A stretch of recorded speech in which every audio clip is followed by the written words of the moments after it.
The week started on Monday with Labour suspending one of their backbenchers. Don't know if you saw that. It's a guy called Mike Amesbury. They suspended him for allegedly punching a member of the public on a night out. Now, the investigation is ongoing, dear viewers, dear listeners. So there is, of course, a limit to the extent to which we can divulge certain bits of information here.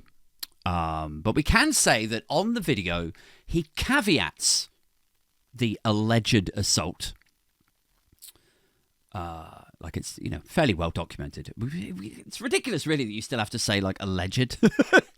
Like, it's there. We can see what happened. But he caveats the assault by shouting at the man in question, the victim, the survivor. And he says, like, yeah, you won't threaten your MP again, will you? Just, like, I want to know what the threat was. That's what I want to know. I want to know what the specific threat was that he visited upon that man. Because I want to know where I stand on this sort of stuff. This threatening MP's business. Like how in scope of a recrimination, revenge, violent assault am I? Is what I would like to establish, Some of the shit that I come out with. Like, is it okay for Carrie to come up and lamp me in the face for the time that I told Boris Johnson that I'm going to reroute Thames water sewage so it all goes into his new mansion's moat? Like, would that be okay now if she lamped me for that? Or is it possible, that now it's okay for me to be milkshaked because of the time that I said that I wished that when Nigel Farage had been milkshaked, it had been a cup of piss? Like, is it okay? Like, where is it okay to assault people for what they may or may not have said previously?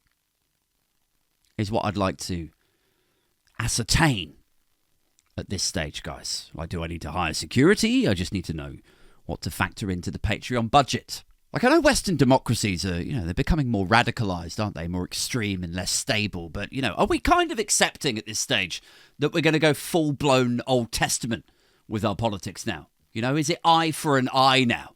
Like, if you threaten someone that something might happen to them, then it's okay for you to turn around and then lamp them. Is that where we're kind of at? With politics? With accountability? With exposing them to scrutiny? Like last year and the year before, they wanted to avoid scrutiny, the government of the day, didn't they? The year before that, they banned Channel 4 News from their campaign buses. Don't know if you remember that. Cast your mind back. By 2025, if you broach even their personal voting record, who they've taken donations from, you will get hanged in the fucking town square. I really think that is where we're headed. You won't dare threaten your local MP again, will you? Strap them up in the gallows.